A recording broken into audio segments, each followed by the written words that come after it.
Bienvenidos a Blockchain Bytes, el podcast de Alastria.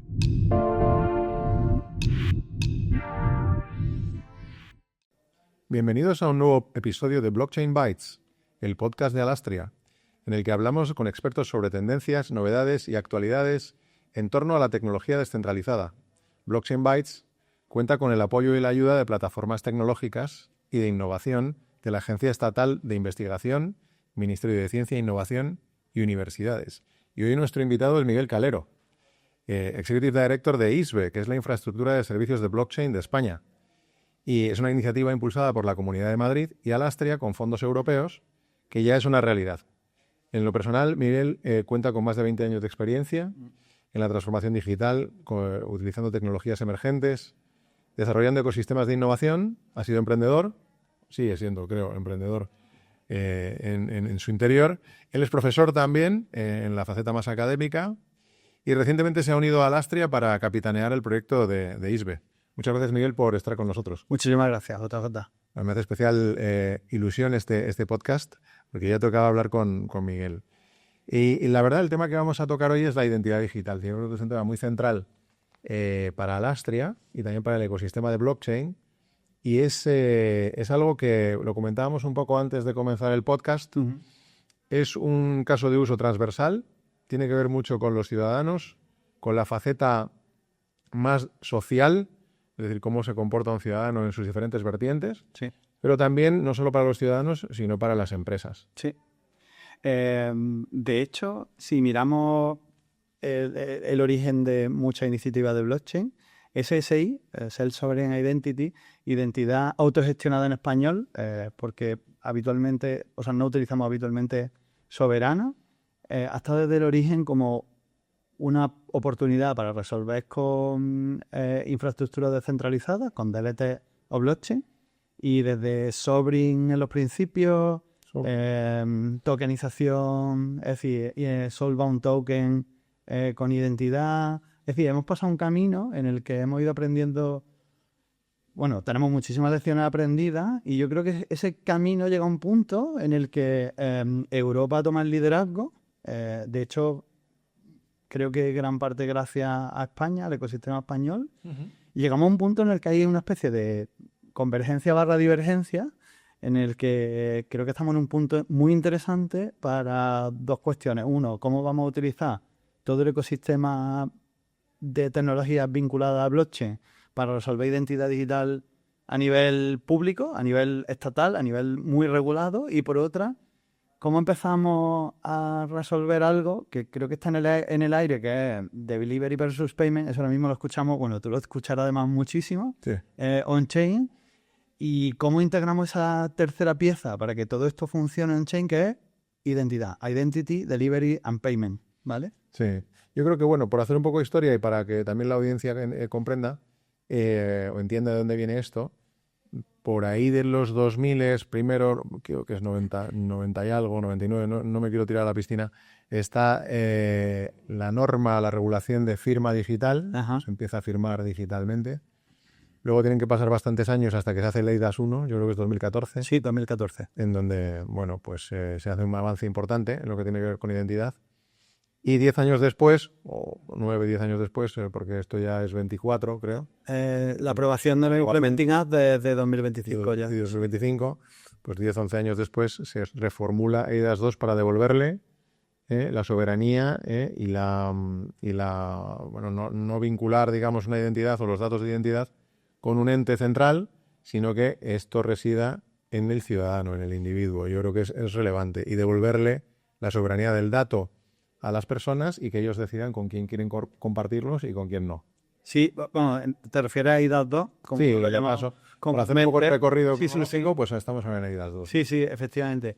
eIDAS 2 es curioso, empieza como un proyecto radicalmente de identidad digital descentralizada, en el que, insisto, España tiene mucho que ver y hay iniciativas impulsadas de la Comisión Europea, pero que tienen unas raíces fuertes en el ecosistema español, que con el paso de los trílogos de su tramitación se va, en cierto modo, ¿cómo decirlo?, siendo más formal o siendo más alineada con menos disruptiva, pero que en el fondo siguen utilizando las mismas claves de la identidad digital descentralizada, que era el origen de esa infraestructura descentralizada. Al final vamos a tener wallets en poder del ciudadano, vamos a tener emisores, Sí. vamos a tener verificadores y vamos a tener declaraciones o documentos declaraciones electrónicas de atributos que pasan del emisor y que presenta al verificador. Sabiendo que, y esto es muy específico en Europa, y está muy anclado al concepto de identidad autogestionada, que no llamamos a un tercero cada vez que intercambiemos información, lo que se llama no phone home, ¿vale? Entonces es verdad que, y ahora lo vemos, ha habido matización en el camino que hace que no se ancle en redes blockchain, pero conceptualmente todo lo demás sigue estando ahí y sigue estando muy descentralizado. Y ahora un poco también porque la gente conozca dónde estamos, tú lo has comentado muy bien, esto se negoció, está disponible, pero no está, digamos, in force. Es decir, todavía le queda un poquito de tiempo. Ahora estamos en Europa, en una cosa que se llama los Implementation Acts. Sí. Hay un tiempo donde la Unión Europea trata de definir del texto final al detalle de cómo esto se implementa, y está siendo muy técnico, ¿no? O sea, seguirlo es complicado. No es sencillo. No es trivial, pero también porque nos jugamos mucho. Y es cierto que creo que también con el momento geopolítico que vivimos, ¿Ya? tenemos que romper una lanza a favor de cómo lo hemos hecho en Europa, ¿vale? Hemos hecho una aproximación que creo que es radicalmente diferente a lo que está haciendo otras fuerzas, otros ecosistemas jurisdiccionales, y es construir la tecnología al mismo tiempo que la regulación. Esto lo hemos hecho en identidad digital, en eIDATOS. Hemos explorado tecnología al mismo tiempo que hemos creado estándares, explorado tecnología, hecho pilotos al mismo tiempo que redactábamos la regulación. Esto ha hecho que seamos más lentos, sin lugar a dudas, pero ha hecho que cuando entre en vigor de forma obligatoria para los estados el 30 de diciembre del 2026, fecha efectiva en España y otros países que van muy adelantados, a lo largo de enero probablemente en otros países, estamos implementando cosas como ZK, o sea, Zero Knowledge Proof en identidad digital, que es muy, muy disruptivo, muy novedoso, y estamos implementando, hayamos creado una docena de estándares que están utilizando otras jurisdicciones y que es apetitoso para muchas otras. De hecho, ahora en el tratado con la India y en los tratados con Latinoamérica es algo que vamos a exportar, y hemos forzado que Estados Unidos empiece a digitalizar su documento de identidad, ¿vale? Para no perder en ese sentido oportunidad. Con lo cual, sí es muy técnico, pero porque era necesario y estaba en el origen. Sí, lo cierto es que seguirlo es complejo, ¿no? Y al final, oye, es lo que has comentado, ¿no? Normalmente la norma o la regulación llega antes, más bien llega después de la tecnología, ahora está llegando de manera sincronizada. Probablemente ese sea el reto. Pero el reto verdadero yo creo que es la adopción, que es que nos parece muy bien esto de la identidad, la gente se emplea a fondo, depende de cómo lo veas, si es algo estratégico o es algo simplemente normativo, pero para el ciudadano de a pie, para las personas que al final van a tener que usarla, van a decidir si usarla o no, porque es voluntaria para las personas físicas, en cambio obligatoria para aquellos entes que tienen que poder leer esa identidad y correr los procesos de autenticación. ¿Cuáles son los beneficios para un individuo? Yo creo que hay al menos dos muy claros que van a hacer que, voy a decir, o sea, dos y algo anecdótico, ¿vale? Pero para mí la anécdota probablemente va a ser lo que va a disparar la adopción definitivamente. Lo primero es que no teníamos una manera, o sea, el uso de certificados, hay países en los que está súper extendido. España es uno de esos. Sí. A nivel de adopción de certificado digital, podemos decir que es uno de los países europeos y a nivel global que más extendido está el uso. Tenemos otros países que también lo tienen, pero no hay tanta penetración. Eso dice mucho de nosotros como país, que también a veces hace falta que nos demos unos golpecitos en el pecho. Pero dicho esto, era un infierno utilizarlo en teléfono móvil, cuando la mayor parte de las interacciones que hacemos hoy día lo hacemos con el móvil, ¿vale? Eso nos obligaba a tener otro sistema de identificación, autorización, autenticación, que dependían de contraseñas, de authenticator, y sobre todo de grandes compañías americanas que eran las que nos servían, con lo cual dejamos la soberanía tecnológica fuera. Claro, con lo cual, lo primero, nos ofrecen una manera de utilizar nuestros certificados que ya se usaban en salud, en muchas, en escritorio, ahora podemos utilizarlos en móvil.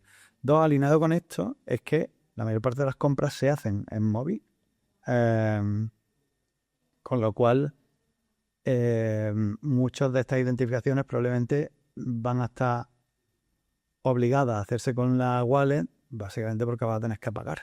Y en algún momento ahí los bancos van a requerir una identificación fuerte, ¿vale? Uh-huh. Para mí la tercera creo que la anunció hoy nuestro presidente del gobierno de España, y es que para acceder a contenido para adultos va a ser necesario tener más de 16 años, y eso básicamente se va, en todos los países, se va a hacer con la wallet, la EUDI Wallet, con lo cual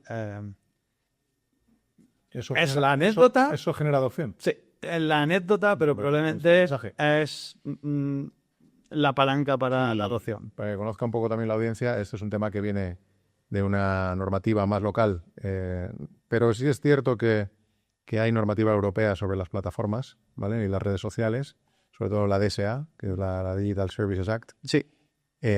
Y ahí un poco la traslación a España, en su transposición, tiene este tema que comentas, de mayor de 16 años, tiene también un poco todo la persecución de los usos fraudulentos de las redes sociales para hacer deepfakes, para hacer desinformación, manipulación, impersonación. Yo creo que pues es muy relevante y es muy necesario, y la identidad es una pieza central en todo esto que garantiza además privacidad. Que esto, España de hecho hay una cosa curiosa aquí, y era que le exigíamos a las plataformas que identificaran a los usuarios, y de hecho las multábamos porque no lo hacían, y en un momento las plataformas les preguntaron al gobierno, ok, ¿cómo lo hacemos? ¿Cómo lo hacemos, no? Ante lo cual, bueno, se vieron compelidas, y España de hecho fue una de las primeras, bueno, con el famoso pasaporte digital de la EAD. Es decir, fue una de las primeras que lanzó una iniciativa. Eso llegó a que otros 2 países de la Unión Europea lanzaran una iniciativa. Ha habido un proceso de licitación y ahora tenemos un proceso que es relativamente estandarizado, y de hecho genera un estándar que van a adoptar otros países en el mundo. Con lo cual, sí, yo creo que ahí está la clave. Uh-huh. Y esto estamos hablando constantemente del individuo, pero también tienen un foco muy claro en el mundo de empresas. Sí, 100%. En la pyme, pensamos en el pymes, que al final es el motor de la economía y lo que más PIB y empleo genera, y más PIB mueve, pero el dossier cuando lo lees, o el file cuando lo lees, es muy de individuos. Sí. Cómo esto se acomoda al mundo de la empresa, a la vida, digamos, de una empresa que cobra, paga, se identifica en determinados servicios. No es tan sencillo como un individuo que toma decisiones autónomas. Aquí está el tratamiento de los poderes, cómo actúan los administradores de la compañía. Es una complejidad extra que cómo se recoge en EIDAS 2. Claro, hay una directiva, no sé exactamente cuál es el acto jurídico, pero hay una regulación específica para Business Wallet. Lo que hay que entender es que, claro, EIDAS 2 es una regulación solo para identificación de individuos, de ciudadanos.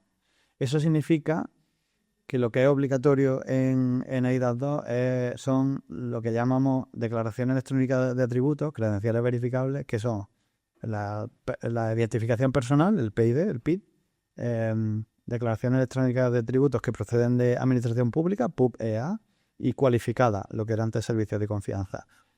Mi apuesta personal, y esto ya es mi apuesta personal, es que mayor parte del tráfico de credenciales van a ser no cualificadas y están fuera de EIDAS 2. Y hay una oportunidad clara para utilizar todo lo que sabíamos de identidad digital descentralizada y aplicarlo con los mismos estándares que plantea EIDAS 2. La cuestión es que la Business Wallet, como se llama, yo creo, bueno, para empezar, no está claro cómo va a funcionar, pero es seguro que no va a ser una wallet provista por los estados, eso es 100% no.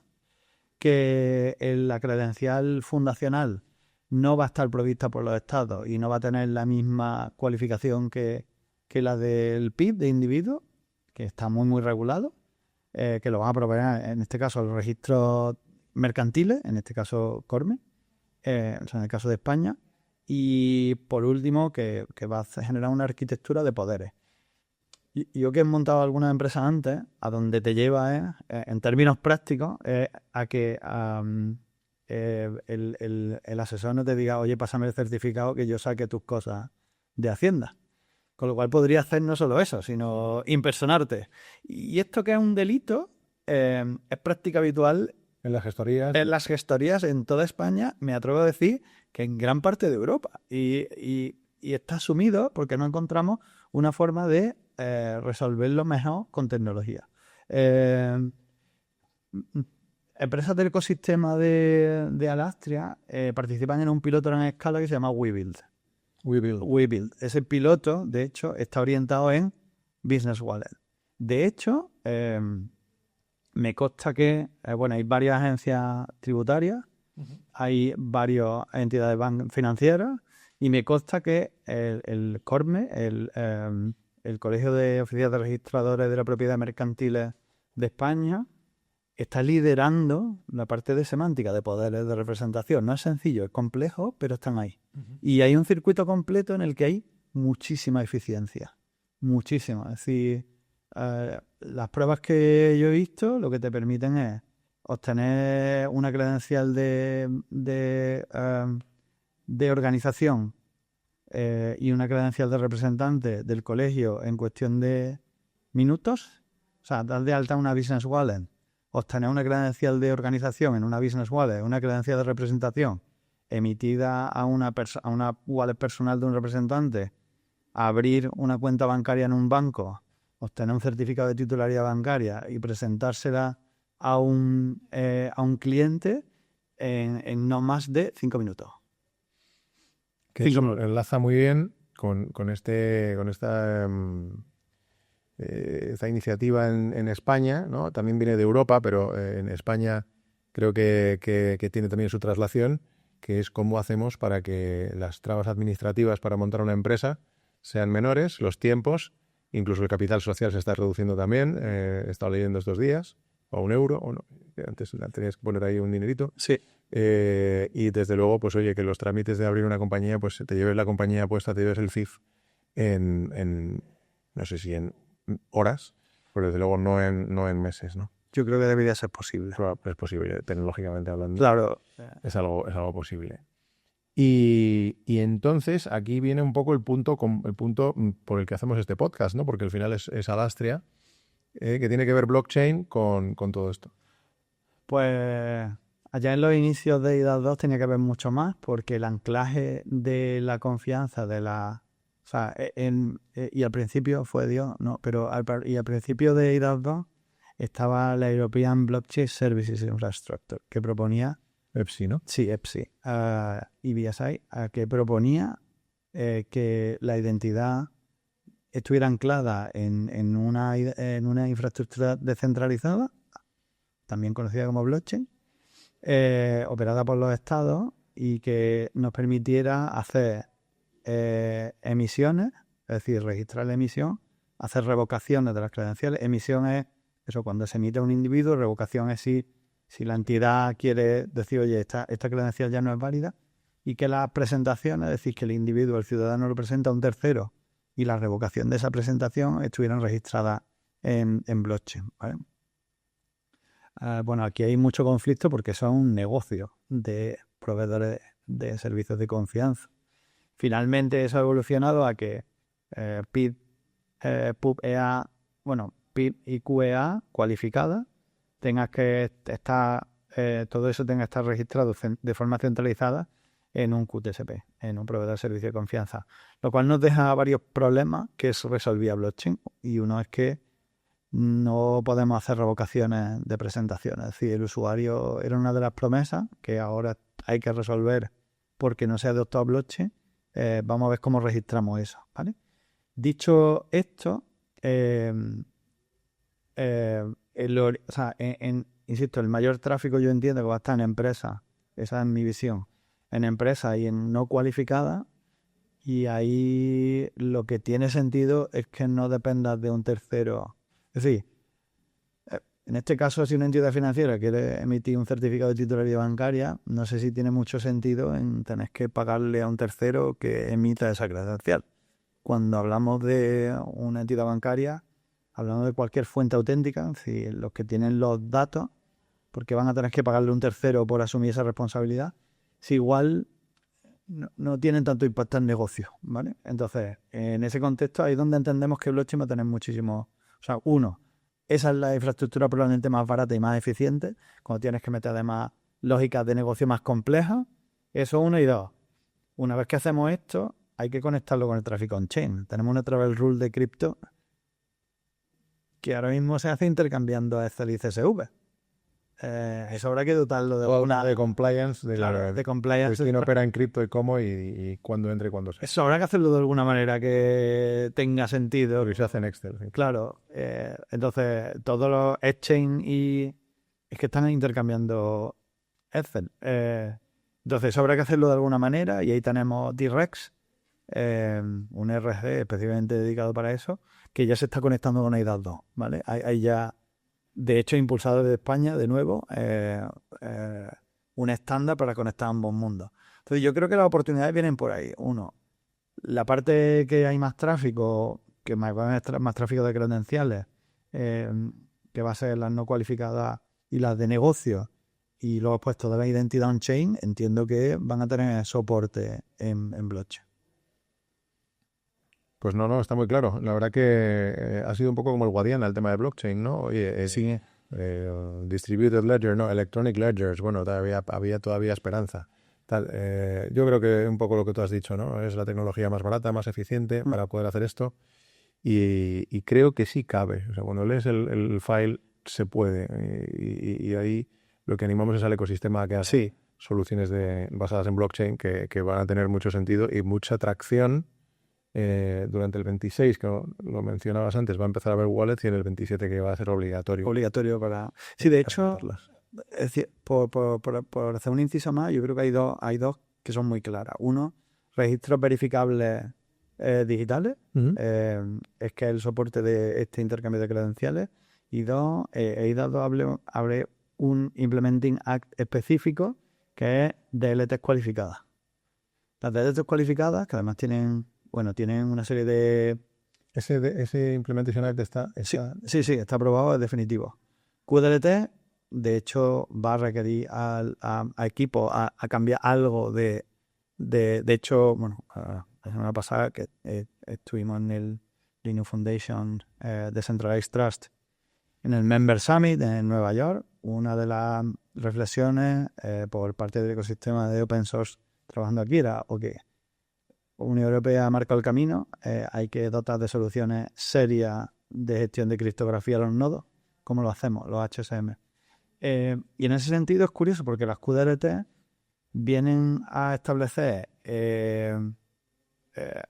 ¿había jurisdicción suficiente? O sea, sí, para asumir que si registraba algo en blockchain, tú podías ir a un juzgado y decir que esto es una prueba suficiente de que de veracidad. Claro, con las QDLT, algo grabado en una... O sea, un dato grabado en una QDLT cualificada tiene presunción de veracidad al mismo nivel que, por ejemplo, una declaración policial. Y tiene más que un informe pericial. O sea que está a un nivel muy alto. Está a un nivel muy, muy alto de presunción de veracidad, ¿vale? Con lo cual, esto cambia muchísimo las reglas del juego, sobre todo para ganar eficiencia en compañía, mucho. Uh-huh. Por último, y ya concluyendo, hay uno de los temas que siempre sale, que es complejo de manejar, que es la interoperabilidad. Porque claro, los estándares, sí que hay Implementation Acts también que tratan de homogeneizar un poco qué debe tener un wallet para poder federarse, qué proceso de taxonomía tiene un dato para poder estar ahí dentro. La audiencia tiene que darse cuenta de que hay bastantes entes distintos creando ahora sus propios wallets. Por eso la necesidad de tener una arquitectura de referencia y un toolbox con el que todos hablen. Esa es la pieza central de la interoperabilidad. Pero todavía eso es un poco... No sé si estamos lejos, estamos cerca. O sea, yo creo que estamos lejos, digo, por titular. Estamos lejos porque la EUDI Wallets, yo creo que Francia acaba de sacar el Sandbox, Alemania creo que también, España no sé si lo ha hecho de forma oficial, ¿Vale? con lo cual no hemos podido probar todavía ni siquiera cómo funciona un DRAD, entre otras. Sí que ha habido, sí que ha habido pruebas, de nuevo, en un piloto a gran escala, financiado por la Comisión Europea, por DG Connect, en entorno EPSI, en el que... ¿Cómo se llama? EPSI Vector era el piloto, EPSI Vector, en el que más extensas pruebas de interoperabilidad se han hecho, en el que participaron, de hecho, muchas empresas del ecosistema de Alastria. Claro, hay que tener en cuenta que OpenID for Verifiable Credentials, for Verifiable Presentations, OpenID 4VCI 4VP, es que alcanzó la versión 1.0 hace, creo, 3 meses. Y aún así, no tenemos un perfil de interoperabilidad que se está construyendo ahora también por la Linux Foundation, con lo cual, en la capa de comunicación ya ha costado, me consta que en EPSI Vector ya costó 6 meses solo ponerse de acuerdo en cómo se comunicaban wallets y conectores. Pero eso es solo comunicación. La semántica, de hecho en WeBuild, que lo mencionaba ahora otro piloto a gran escala, es que la semántica se va a llevar 1 año y pico solo de trabajo en definir semántica para las credenciales verificables. Claro, esto es solo comunicación y semántica y ahora quedan muchas piezas alrededor. Seguridad, criptografía, no sé. Hay mucho que hacer y no hemos empezado. Con lo cual queda un rato, sí. Y mirando a 5 años un poco, como última pregunta, ¿qué hitos deberían cumplirse para que la identidad digital sea una realidad? Sí. Y sobre todo, pues lo que decíamos antes, que lo adopten las administraciones, que lo adopten las empresas, que es obligatorio, pero también que lo adopten los ciudadanos y los usuarios en esa parte extendida de persona jurídica también. Claro, en el paradigma actual, es decir, status quo, hacemos las cosas como las hacemos aquí, como las hacemos ahora. Yo entiendo que en 2 años es una adopción bastante elevada, ¿vale? No veo una fricción importante porque va a ser más fácil. Creo que no hay mucho más. Es que ¿Comparado con cómo se hace ahora? Comparado con cómo se hace ahora va a ser mucho más fácil. De hecho, sí, es que va a ser mucho más fácil y va a generar mucha eficiencia. Porque una vez que abramos la puerta a la identidad estatal, gubernamental, claro, que entren credenciales de empleado, autorizaciones a los niños, de escolares, no sé, hay muchísimas declaraciones, muchísimos documentos que va a ser fácil, ¿vale? Eso uno. ¿Cuál es mi visión en 5 años? No podemos obviar que estamos en una oleada que ahora está muy arriba y que en algún momento se pegará un castañazo, pero que después empezará a recuperar otra vez sensatez, que es inteligencia artificial. La eficiencia en los procesos, inteligencia artificial no genera mucha eficiencia en los procesos, pero actualmente todos los que hemos estado jugueteando con inteligencia artificial entendemos que eso ahora mismo es como tener un lemming paseando por tus datos personales y de repente tirándose por un precipicio y arrastrando todo lo demás consigo. Entonces, toda esa eficiencia va a tener que generar, por un lado, rastro, evidencia, a escala no humana. Es decir, vamos a tener que generar evidencia de una manera que pueda ser interpretada después por un humano y por máquina. Eso uno. Y después que vamos a tener muchísimos minions por ahí pululando, extensiones de nuestras capacidades humanas en el mundo digital. No autónomos, no creo que sea autónomos, pero que sí que nos van a pedir eventualmente, oye, dame permiso para hacer esto, que necesito interactuar con esto. Te lleno la cesta de la compra a un agente y diga, oye, hay que pagar. Hay que pagarla. Oye, mira, esto he comprado, sí, ping. Y eso... Soy yo, sí. Claro, y eso ahora mismo no tenemos mecanismos. Es decir, un certificado no lo resuelve y probablemente quien mejor lo resuelve son credenciales verificables. Pago en internet, no sé, hay muchísimos casos de uso que solo vamos a ser capaces de ganar eficiencia real si somos capaces de dotarlo de identidad digital a la wallet credencial verificable. Con lo cual, yo en 5 años lo que veo es que vamos a encontrar un contexto estable de uso y va a venir impulsado, 1, adopción obligatoria, 2, facilidad de uso y 3, aumento de capacidades.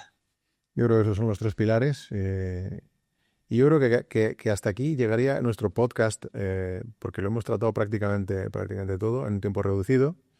Simplemente agradecerte que nos hayas acompañado. Muchas gracias. En esta conversación tecnológica. También ha habido una pincelada regulatoria y de innovación, y creo que vivimos un momento clave para el futuro de la identidad, de blockchain, cómo pueda efectivamente esta tecnología exponencial acompañar la ola de la identidad.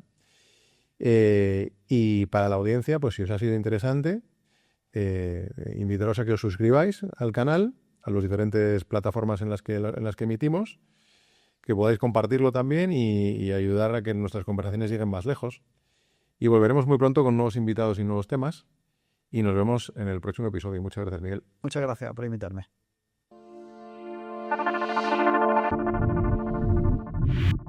Nos vemos en un nuevo episodio de Blockchain Bytes, el podcast de Alastria.